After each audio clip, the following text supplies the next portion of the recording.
Across 2023 and 2024, one internationally renowned musician flew their private jet 396 times in 365 days.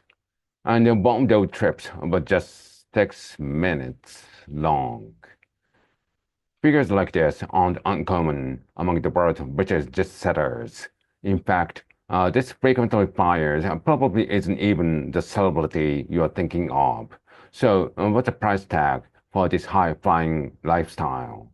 The majority of private flying happens in the US, where even a relatively short trip is incredibly expensive.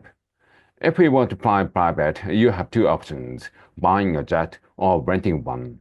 Jet rental can run from roughly $7,500 an hour for domestic flight to roughly $17,000 an hour for international ones. For context, that's over $40,000 to fly from LA to New York and over $120,000 to fly from New York to London.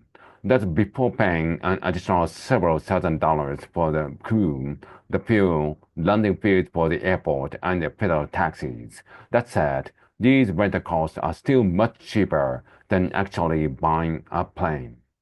Depending on the size, new jets run anywhere from $2 to $65 million.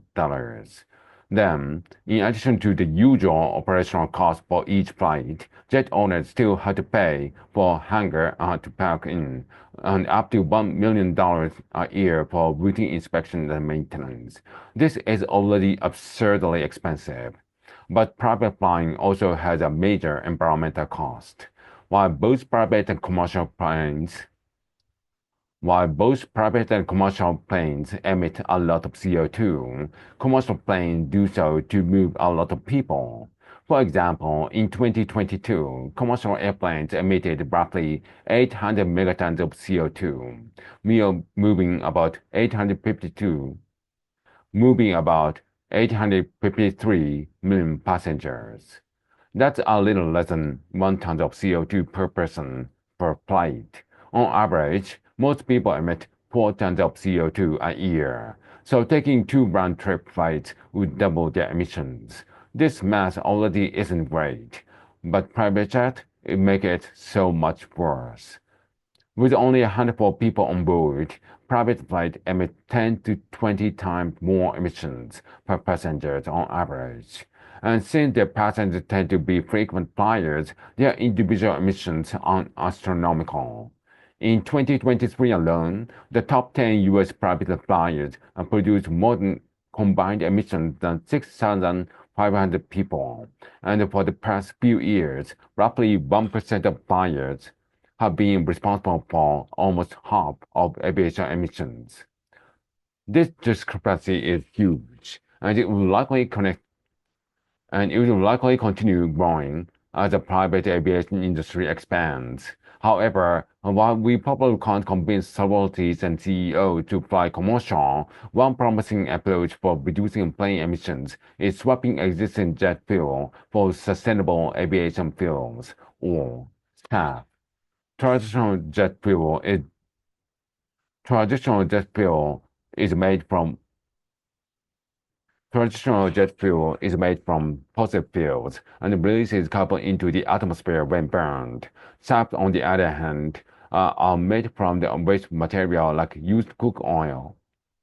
Are made from waste materials like used cooking oil, renewable crops like corn and algae.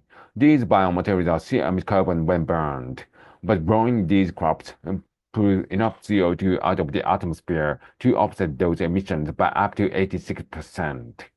If the entire jet fuel pipeline shifted to SAFs, it could reduce aviation emissions by up to 94%.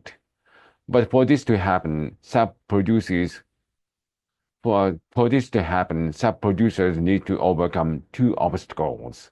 First, there aren't enough crops to produce biofuels on a large scale. Researchers are developing synthetic SAF that don't require crops, but they are still being rolled out. Second, current SAP production is relatively small scale, which makes it extremely expensive. At 3 times the cost of normal fuel, most airlines won't even consider making the switch. If they did, it would cause airfare to skyrocket. Governments in Singapore, Japan, and most notably the EU have already started programs to support widespread SAP adoption and fund their development. But this is where private fire could actually help the environment. Most jet owners already spend hundreds of thousands of dollars a year on the private flights, and it will only cost, and it will only cost, and it will only and it will cost them a few thousand more per flight to use synthetic SAPs. This boom in usage would fund both SAP development and a large-scale production. And those advances would make sustainable fuel cheaper for everyone, both the people flying private and those privately wishing they were.